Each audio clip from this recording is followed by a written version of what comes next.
everyone, it's Hit from Bindaas Bollywood Dance Company. Today we have a super special guest. I think you guys have all been looking forward to this, although we've kept it a bit of a surprise. Welcome, please, everyone. Round of applause. Self-isolation applause. So we have Poonam here today from the Maharani Diaries, the very premium South Asian wedding directory and also wedding planning service. Is that right? Yeah.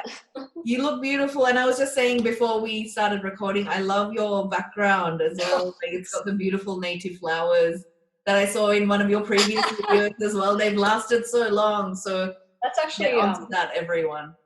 that's actually my mood board over there. Oh, nice. Yeah. So Very organized.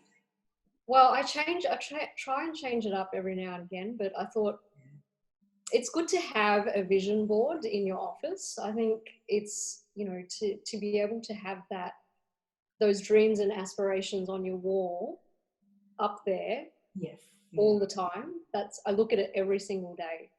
Oh, I think it must be very motivating. I think it keeps you focused as well.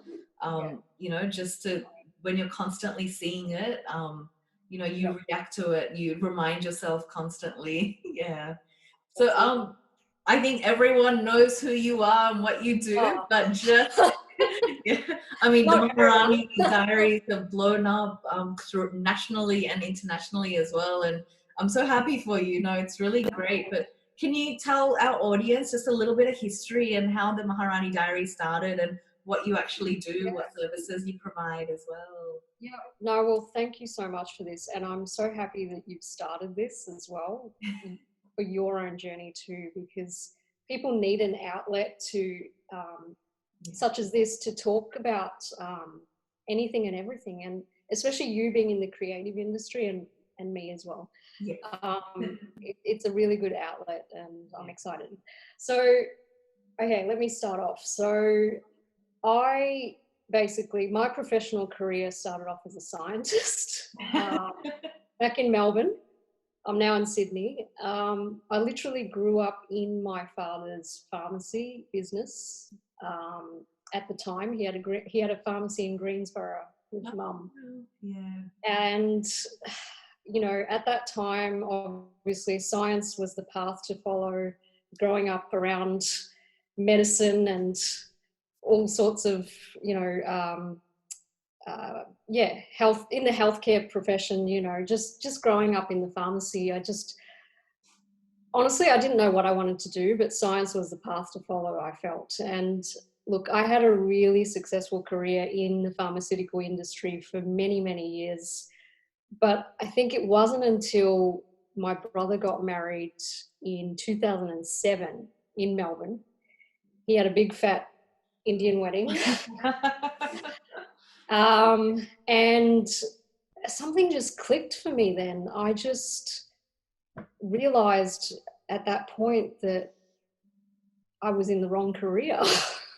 I was following the wrong career path. It's not that I didn't love science. I loved it so much, but I just loved the color of, our weddings pretty much. And at that point I started, I just did a random Google search and I found so many wedding blogs out there on the internet and local and international. So I started following them. And wedding blogs weren't that big back then, even in 2007. Yeah, they weren't, not at all. No. A lot of Western wedding blogs out there, not too many Indian ones. And so I started following these blogs. I started collecting magazines as well. I went to the newsagent. How many people go to the newsagent now to buy magazines? I don't know. But at that point, I just wanted to learn about the wedding industry. So I collected all these bridal magazines. And look, at that point, I slogged it out. I decided that I'm going to continue going ahead, working in science. And then I met my husband in 2010. And I realized how difficult it was to plan our own wedding. Yeah. And Indian wedding in particular. And somehow we managed to pull it off though. I mean, that you always have family, especially to help you out with these things. And me being North Indian, marrying a South Indian, there was so much more complexity involved. Yeah, I definitely. mean, even yourself, right? You know, marrying intercaste and cross-cultural wedding, Yeah. there's a lot of complexity. So, you know, I had to ask my mother-in-law for a lot of direction because I didn't know too much about South Indian weddings. Yeah. And I couldn't find anything out there that could help me as well. And at that time as well, there weren't too many South Asian wedding planners out there too. So, you know, we managed to pull it off though. And, um, you know, at that point in time, I really didn't know what I wanted to do. I was still kind of lost. And so I decided, okay, I'm going to save up some money and I'm going to quit my job. I went through a lot of mental health issues as well, and I decided, you know, losing my mum in 2010, and then after that, there was a relapse, and I went through really bad depression and anxiety. And it was at that point that I decided, okay, maybe I need to change careers. Like I've been dreaming of this for so long. Maybe this might do me some good. So I decided to go back to school. I went back to study hospitality and event management at William Angliss Institute in the Oh, city. wow. Yeah. I did the hard yards for several years. I basically did waitressing, interning with event planners, wedding planners, volunteering as well. Yeah. And Great. I didn't love waitressing, especially, but Yeah. it was fun in the sense that, like, I got to work at so many big events in Melbourne, with Melbourne being, you know, the events capital of Australia, like so many charity events. I got to see Hugh Jackman, Nicole Kidman. Like, that was just the best part of doing waitressing at these events, was just being in the presence of all these celebrities and celeb spotting. And I guess when you're also like, you get to go to so many beautiful venues and see Yeah, the different things that the vendors and the services and that's it. everything that comes together to put together a huge event. You kind of got a glimpse into that as well. So that's great. Yeah. Yeah, no, and I think for anyone starting off in this particular industry, whether it's hospitality events or weddings, it's so important to immerse yourself and in, you know, whether it's waitressing. I know you have to start off doing things like that, unfortunately. It just yeah, it gives you an idea of how things are put together, how it actually takes place. And so, you know, I really enjoyed that experience. Yeah. So, look, unfortunately, soon after this, we had another tragic uh, turn of events, and my husband lost his job. And so we thought, let's maybe make a change. Maybe it's time. And he's actually in research, so we thought maybe maybe we need to get out of Australia. I don't know. So he was working at Melbourne Uni at the time, and we thought, okay, we've never done the whole work and living in Europe trip. We never got to do that in our 20s. Yeah. The whole Euro gap trip, we never got to do that. Right, So yeah. we thought, let's move to Europe and see what happens there. And he landed a job in Ireland, of all places, which was super cold and quite miserable. Like, Colder than Melbourne? yeah, colder than Melbourne, and literally it rains there maybe probably like 320 days of the year it rains. Quite a lot of rain. Yeah. A lot of Couple rain. days. Yeah, and it's almost like Melbourne in a way, I guess, where it will rain for a little bit of the day and then the sun will pop out and then it'll rain again. So it was like that though most of the time in Ireland. And, you know, at first we were both so miserable when we got there, and we were questioning, is this the right move? I'm not sure. But you have to take risks sometimes, and he loved his job, so that was the most important thing. Yeah. Um, and look, that's when I thought I couldn't plan weddings and events. It was a bit tough with the whole visa situation. So I thought, let me start, I've been following these blogs for so many years. Let me start blogging as my creative outlet. Um, it, who knows? Yeah, no. Let's start.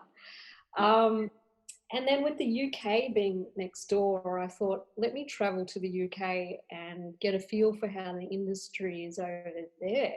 And I was absolutely blown away.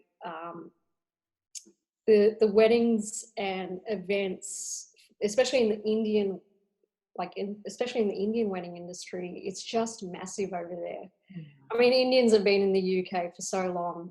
South Asians in general, like even the Sri Lankan community is Yeah. huge there. And I was just blown away, and I got to meet so many amazing people, um, well-established businesses as well as startups. And yeah, I've never seen events like this in Australia, to be honest. Wow. What a Lots motivation, though. Yeah, a lot of motivation. So I started blogging as well. I started doing some guest blogging for another UK South Asian wedding blog over there. So on the side of my own blog, I thought, well, this might get me some publicity at the same time. And then it wasn't very soon after, I started getting invited to these shows, and like it was only like $100 ticket, return ticket from Ireland to Cork was the city we were living in, Cork to London, like literally an hour flight. And yeah, less than $100 return. So I was like, all right, I'm just going to stay with the cousins in London and attend all these shows and just get to know, how it works over here. And so I did that for a couple of years, and then slowly people started noticing me, and I was able to monetize the blog then. And so through social media posts, through uh, commissions and things like that, sales for couples, I just managed to earn some money through that. And I actually ended up landing a job at the same university as my husband too. So that was good. So that kept me going. But look, long story short, I ended up meeting some Irish wedding professionals over there in Ireland, and I started working with them on a couple of styled photo shoots. Okay. I'm not sure if like if you go to Pinterest and you look at all these pretty images on Pinterest, a lot of them aren't from real weddings. A lot of them are photo shoots. Photo shoot. So I got to learn about how to actually style a photo shoot that looks like a wedding, but it actually isn't a wedding. Yeah. And they showed me how it's done properly. And it was at that point, these vendors were like, you've got a really good eye for style, design, your aesthetics are really good. And I think you need to turn this blog into something more than just a blog. And I said, at that point in time, I said, oh, I don't know if I can do that here. And then it was time to move back to Australia, and I was super excited to come back home. I mean, we loved living in Europe. It was an exciting time. It was a good experience. I think living abroad, not many people can say that that they've lived abroad pretty much. Growing up in Australia all our lives and being able to do that at some point, it was amazing. But I was ready to come back home, and I think he was too. But it's great that He you have landed each a other job. as well. Sorry. No, I was just going to Sorry. say it's great that you had each other, for that Yeah, new step in life, and you learnt so much from that experience as well, both exactly. of you. That's it. And look, we ended up moving to Sydney. It's been 2 years now, and Yeah. um, I was actually really excited because the luxury wedding industry here in Sydney, especially, it's pretty incredible actually. And I knew that there were a lot of big names in the industry working here too.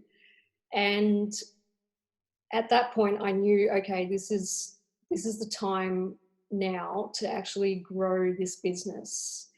Yeah. So I could really focus on building up the social media a lot more, because now people know that, okay, she's actually back in Australia. She's just come back from living in Europe too, and we can see that she's been to all these shows and things, and Mhm. people are like, oh my God, you met Sabyasachi, you met Manish Malhotra. I was like, yeah, I mean, Oh, just another day at work. I Wow. had to pay sometime to get to those shows. Like, I got the free ticket into the show. They didn't pay for my airfares though. What an incredible experience, though, to meet, you know, Yeah, especially yeah, designers. Oh my goodness. that's it. So look, yeah, again, long story short, like, it's over the last 2 years, the social media has really grown.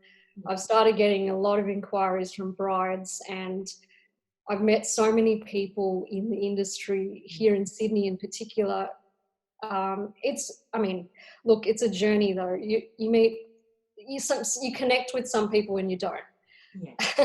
But I think I've found a good group of people here who can help me, and now brides are now actually starting to ask me to help them with planning their weddings. And Fantastic, though. That's great yeah, news. you know what? I really didn't think that it would happen, but touch wood. It's been a journey, but yeah, and well, in fact, this week I've just launched my first package. So Yes, I saw that. Congratulations. I've been seeing all your updates on Instagram, YouTube as well. No, it's fantastic. so And I think you set it perfectly. There's just not enough resources in terms of planning a South Asian wedding. yeah, Um, and look, here. I mean, that's it. And look, I'm a lot of people probably know I'm all about diversity as well. So I want to help all couples. It's not just Indian couples. And, this is what I've worked hard. I've worked my ass off to get to this point. And Exactly. I think, Yeah. if there's never a right time to start. As you told me as well, you procrastinate a lot as well. And there's a lot of pivoting back and forth, but you finally, I think, it just clicks at some point. Yeah. Yeah, I think it's just, yeah, you're recognized as the Maharani anyway now. Like, people recognize you as that, not just the founder and owner of the Maharani Diaries, but that's it. no, it's Yeah, good, like, because I think people have now put a face to the brand as well. They've gotten to know you through social media and what you're passionate about, and I think it's so fantastic because it's hard enough planning a wedding, especially when if you're working or if you have kids or whatever it is, like whatever the circumstances are. Weddings are never easy, especially sometimes, as you were explaining about when you got married. And I think it was the same for me. Sometimes when you do ask relatives or in-laws, as much as you love them and get along with them, sometimes you don't always get all the options. And right. sometimes it could be very dated. And I think Yeah, people remember you, that from the Maharani Diaries, because you provide that premium, you provide the quality yeah, as well and of all the vendors, and yeah. yeah. No, that's the point. I mean, this did start off as a directory, but now I'm moving it more down the wedding planning side of things. So it still acts as a directory. They come to me and I'm still providing them with the services. Okay, these are my preferred supplier lists. And, but, if you want more than just me giving you a list of suppliers, I can be that person to help you from the beginning to the end. Yeah. And we don't have a lot of people out there in the South Asian community in particular doing that. And like you said as well, brides are now, and grooms are after like something more than than the very traditional style of wedding now. They want to combine the best of the East and the West. And especially with cross-cultural weddings too, like, you know, whether you're an Italian marrying an marrying an Indian, or a Sri Lankan marrying an Indian. Yeah, you know, we need to cater for those audiences too. So a lot of the feedback that I've gotten from brides over the last 4 years since I started this is that we just don't know where to start. Yeah. Because So, there's so many, and you know, like especially like with Indian weddings, oh my gosh, the amount of events, and it's just, exactly. it is a big process, and it's not just the numerous events. You have to think about, you know, the guests who are flying in from interstate, Yeah. internationally, and it's just so many things that you And know. what many people don't know as well is hiring a planner can actually save you money. That's it. Can actually save you money, and it can save you time too, because we can work together to sort of figure out. I mean, it's not to say that you have to be super rich. It's not. You know, we can work with your budget, and everyone's got different budgets. Yeah. And so I thought, look, let's just start small, because right now we can only have weddings up to 10 people. Exactly, yes. So, and actually it's great to see that a lot of Indian couples out there are adopting the idea, because, you know, it's a tough time, and at the end of the day, it's what's important to you. And I think for a lot of couples out there, they just feel like, okay, we just want to get married. This is an important day. We do want to go ahead with our original dates, and maybe we'll save this big celebration for later. So, you know, we have to count our blessings that we can have weddings for under 10 people right now. Yeah, exactly. Yeah. It's hopefully things will get better. Yeah, fingers crossed. I, I don't know if you actually, I think you did touch on this, but I don't know if you want to elaborate on it, or what's been your most challenging obstacle in terms of setting up the business? Was it the Yeah. moving to Europe, or? Oh, okay. I've got a long answer for this one. Yeah, go for it. And that's what this is all about, you know, people getting to know you and your brand. So Yeah, no, look, as you know, I mean, as many entrepreneurs out there, like, we make a lot of mistakes. And I'm not afraid to admit I've made a lot of mistakes. I've seen my grandparents run a business. I've seen my own parents run a business, and it's not a smooth sailing path to run your own business. definitely, Yeah, and many people don't realize this, that, you know, the path to success, it's not a straight one, and people like Oprah didn't get famous overnight.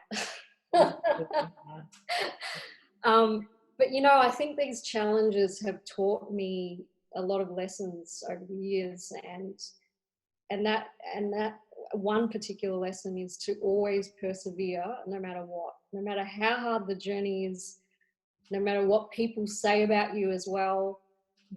You just got to keep on going. And there's going to be haters out there, but forget them. Exactly. They never really go away. That's it. They're always going to be there. That's it. And probably the most challenging aspect, is moving different places over the past 8 years. As I mentioned before, look, I took our time living abroad as a really good experience. If I hadn't lived in Europe, I would never have been able to say that I attended some of the most amazing bridal shows in the world. Exactly. I would never have been able to say that I've interviewed Sabyasachi. So, what's he like, by the way? Just so our audience gets a little tiny glimpse. Most of us that haven't met him. So, for your Aussie audiences who probably don't know who Sabyasachi is, like, he's this incredible designer from India who's not just designed for Indian celebs, he's also designed for, like, Kylie Minogue, I think, as well, and maybe Beyonce. He's done a lot of Western celebrities too, Hollywood celebs. But yeah, he's just a powerhouse designer, and just his whole aura, like just him, you know, seeing him in person, just standing there. I was actually quite starstruck. Of course, yeah. I was so starstruck. So I met him a couple of times in London. The Okay. first time I met him, yeah, I was so starstruck and I was so nervous. And I interviewed him for my blog and my voice was shaking. And he's like, don't, don't be nervous. Oh, that's very nice of him though to, Yeah, yeah, help he was you really calm nice down. actually. Yeah. Don't be nervous. And I um I was like, I'm sorry, I'm just really starstruck. This is surreal. And he was really nice. But Yeah. then I met him. I think I met him again a couple of years later, and we weren't allowed to interview him, unfortunately, the second time because I don't know, there were restrictions Yeah. around the publications that he wanted um, to be featured in. So he was only allowing BBC to interview him. All right. Okay, cool. So the rest of us were like, oh, he's changed. Oh, But no, I mean, yeah, amazing designer. Yeah, and look, he's worked hard to get where he is now, and it just shows that again, perseverance. exactly. Yeah. That's it. No, I love his designs. Like, I'm glad, like, it's, you must be so thankful that you got to meet him as well. So it's, what a Yeah. great And experience. look, I mean, every single bride now wants to wear Sabyasachi, but look, there are other amazing designers out there. That's all I want to say. Oh, yeah. Not No, just I mean, yeah, that was going to be my next question. Do you have yeah. any favorite, just local, and also international designers for wedding attire? So, yeah, look, I have so many favorites out there. It's so hard to pinpoint. Like it's so hard to, Or what break. would be your maybe like top three or top five? Yeah. So, Yeah. look, it's good to see lots of local designers coming up too here in Australia. Yeah. I'll focus on Indian to begin with. I love supporting local designers, especially in terms of bridal. There's one lady I work with in Sydney, and her name is Elora. Yeah. Um, she actually started off being just a multi-designer online boutique, and now she's actually started her own collection in the last year, and she's doing pretty well, helping brides and grooms now. So yeah, so I think she's now starting to promote more of her own work, her own designs, but she's got a really good aesthetic. Her styles are so beautiful, and it's not as expensive as Sabyasachi. Um, like you can buy an outfit from her for like $1,000, which is not a lot for an Indian bridal outfit. Yeah. And so yeah, I think yeah, as far as local, I think she's great. I know it might sound lame, but in terms of Indian designers, I love Manish Malhotra. Yeah. Who doesn't? Yeah, no, he's fantastic. His designs are great. Yeah. Yeah, I mean, I know it's not for everyone because not everyone likes the bling, but Yeah. he, like his journey, especially you and me, like we grew up in the 90s following all these amazing Bollywood movies, and you you'd see the outfits and you'd know Nish Malhotra design. Dil To Pagal Hai, Kuch Kuch Hota Hai, like every Yeah. single big Shah Rukh Khan movie, like Manish Malhotra was the designer behind those outfits. So I just love his, like, again, like I love his story from how he started to now. And I think he started off as a model as well, if I'm not mistaken. Yeah. He was in modeling too. Yeah. And I think his first movie, like his first big movie was with Juhi Chawla or something. And I think that was in the early 90s. Or Sri Devi, he designed for them. And yeah, so I love Manish. Yeah. Anita Dongre is really nice too. I love Yes. Anita Dongre's Yeah. stuff. hers is probably more affordable compared to Manish Malhotra. Yeah. No, I really like her designs. Yeah, and I have to say a few. Uh, I have to I have to mention a few Aussie designers too, like Yeah. Aussie bridal designers, Ralph and Russo. They actually started off. They started off in Cronulla, if I'm not mistaken, in Okay. Yeah. Sydney, and now they're based in London. And they again, like, their story is just so inspiring. I love following people like that who've just worked so hard to get where they are. Now their design house is based in London, and Wow. they've even designed for Sonam Kapoor, Meghan Markle. It's just, Wow. yeah, Yeah. Ralph and Russo for Western bridal Yeah. wear. Oh my gosh. No, it's really great, hearing about all the designers. So I think because, so many people, like, whether they're getting married or not, they just love the fashion of the Indian attire. So, and, Yeah. Western bridals as well. But it's just, yeah. For a lot of brides out there, it usually starts with looking at the bridal gowns or the Indian dresses. That's where it starts. And what a lot of I'm seeing a lot of brides now do is separate their budget for their outfits Yeah. as opposed to the wedding, because Yeah. which makes sense, because a big chunk of your budget goes towards outfits. And Yes, especially if you're having multiple events, that's right. you need to break it down. So yeah, it makes total sense to separate your budget for the outfits as opposed to your weddings separate. And I actually, didn't think about that myself when I got married. And I only realized after having so many events, multiple events, how many bloody outfits you need. Oh my goodness, yeah.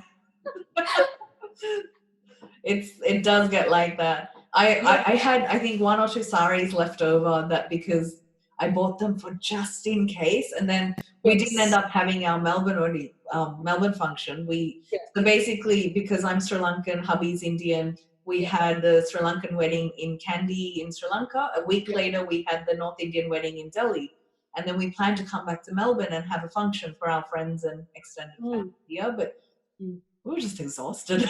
Yeah. So we did a 1 year anniversary party at the restaurant that we met at, and we just had our friends, and it Oh, was just like no. a cocktail party. So it was just, Yeah.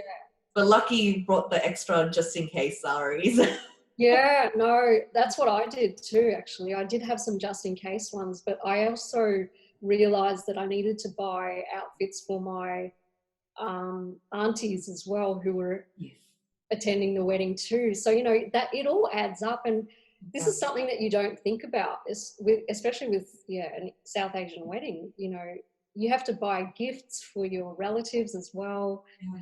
It's Yeah. There's a lot of things people are not aware of, and that's why I'm really recommending to all our audience, just get in touch with Poonam when you're planning a Yeah. wedding, because Yeah. you could get to the end of your budget and realize, holy shit, there are things that I haven't done according to my culture or according to the expectations of the in-laws or your own family. So you never know.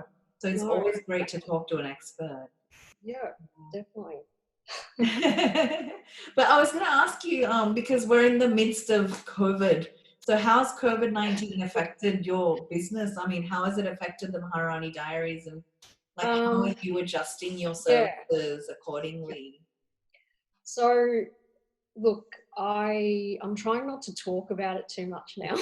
Same, honestly. So we can totally skip that question. No, Not a it's problem. fine. I Yeah. want to touch on it though. Initially I was really skeptical, because I went through, like, I think when it first hit, it was 2 weeks of I was in a slump and I just had no idea what I was going to do. But actually I had planned to launch these services in March. Yeah, sorry, when it hit. Yeah, just before it hit. Mhm. And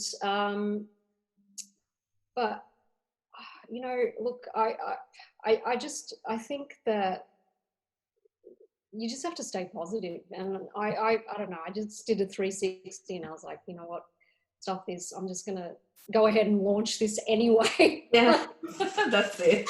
if I don't launch now, I never will. And that's what I'm telling other businesses out there too, is that don't stop creating, don't stop servicing your clients or your customers as well, because people need to know that you're out there and you're still in business. That's right. Exactly. And I thought, okay, now's a good time to just start small, launch this intimate wedding package, and then I'm going to continue going full steam with content creating too, because I love it.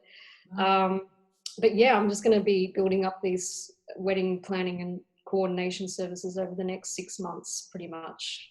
That will take us to the end of the year. Yeah, no, that's fantastic. Especially like I've seen all your updates and posts and videos about intimate weddings, and a lot of people are jumping on board because they don't want to delay their wedding. And Yeah. great if you can delay it, but for those of you that want to get married and have a smaller ceremony, definitely get in touch with Poonam. Yeah.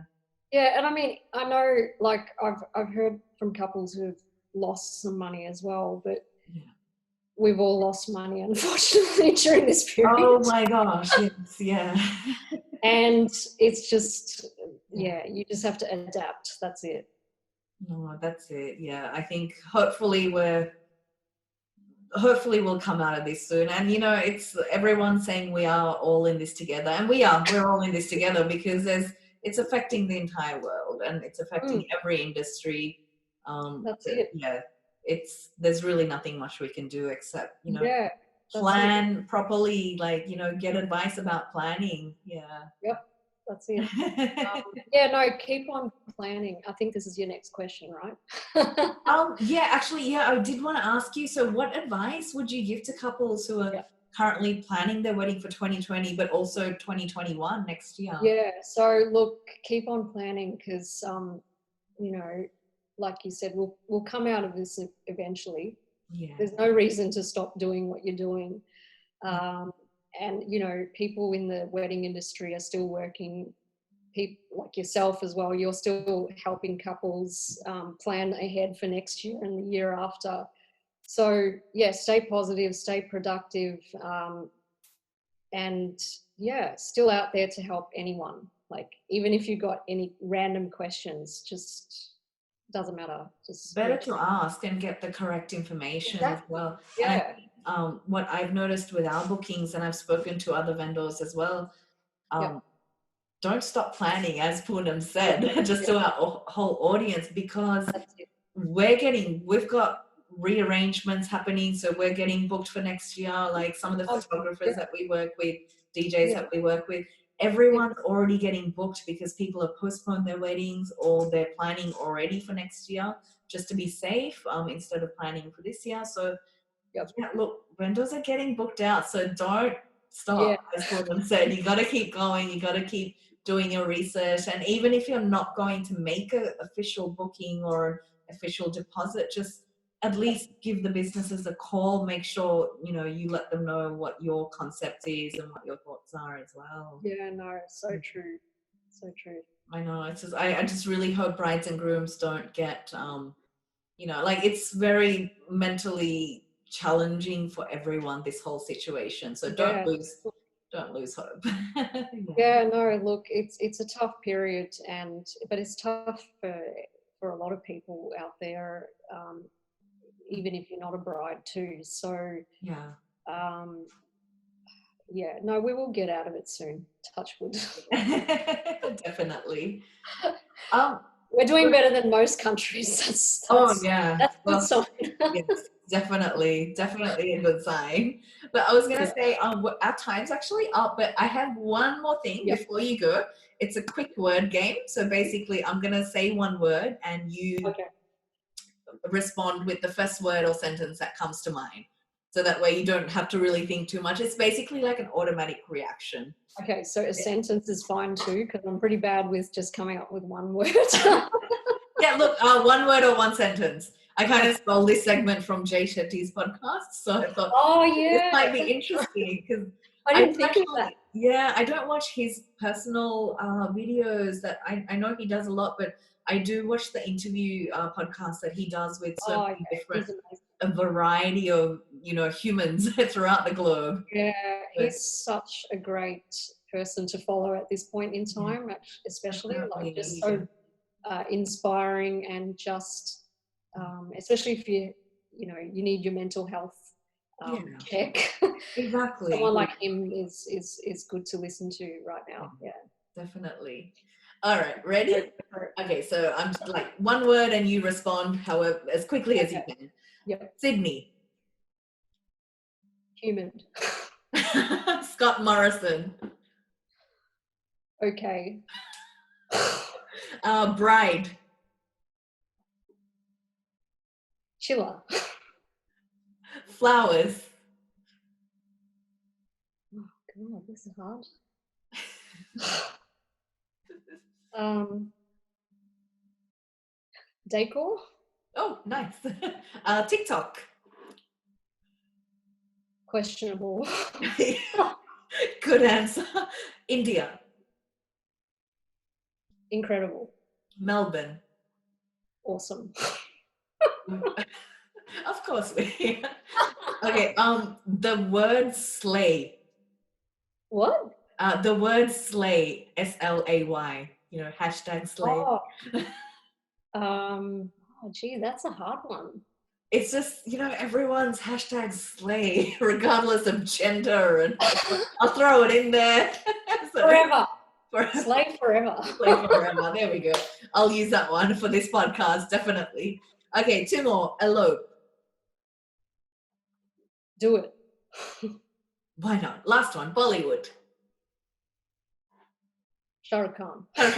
I was just gonna say, I had a feeling you might say that, but that's okay. I think we're roughly about this similar ages, so I think Shah Rukh Khan is probably something everyone's going to Yeah, say. I mean, who are like Shah Rukh Khan is a favorite with most people, obviously. Yeah, definitely. No, I got the opportunity to meet him during the Chuck the Oh, India shoot nice. when they were doing it here, and Oh, also was this Chuck the India? yes, Chuck the Yes. India. So I think we did the dancing every weekend in Melbourne, Sydney What as did you well. say to So him? he was really, he's very humble. He Yeah, was very quiet on set. So yeah. he basically in between takes, he's just sitting down. He's got his coffee, he's Okay. chain smoking, but he's chit chatting as well, just with whoever's very close. But apart from that, he Mhm. was very quiet and very humble. And I think I got the biggest compliment of my life because we just finished performing a routine to Chaya Chaya. And as I Yeah. walked past him, he just looked up and he said, "You did better than I did." And I just, and I thought, well, I wasn't dancing on top of a train, but I did my No, best. no. Did No, he but did he actually do that though? Did he do I the think he train? did. I think him and Malika both, yeah, and all We're the actually extras, on they the were train. actually on the train. Yeah, Incredible. they did Yeah, great. Yeah, I was actually there. on the I train. saw that. At the Chuck I the think India shoot. Yeah, yeah, yeah. I was there in the audience, Mhm. and you know how they needed extras for the audience. Yeah, yeah. I was there with my friend, and it was a long day though, super long.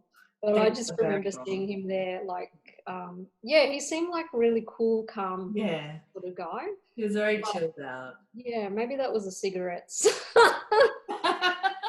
Well, they do wonders sometimes. Yeah, But no, I think you said it perfectly. They were long days, and that's the yeah, whole reason why we were there. And I think yeah, June Bollywood were there, Nacha Bollywood, like so it was good fun. Yeah, and we got to yeah, dance in between the sets basically. I think yeah, he got up with June Bollywood to dance as well, so that was fun for yeah. Marshi and her crew. So it was Yeah. Oh, yeah. yeah. No, I think I was there on the day that you guys performed, Oh gosh, and it's I've a long still got the time ago. photos. Yeah. But yeah, that was so long ago now. It Jeez. was. I think it was 2006 or 7. Long time ago. Oh wow. And we're still young, don't worry. Yeah. All right, I'm going to let you go, but thank you so much for taking the time out, especially on the weekend, because I know you're such a busy person as well. But everyone, make sure you have a look at all the details below. All of Poonam's details are below for the Maharani Diaries, so do get in touch. Do not wait. So she's probably the best person to give you some advice regarding your South Asian wedding or non-South Asian wedding. That's it. All All right. right. Thanks, Thank Libby. you See you so later. much. Bye. Bye.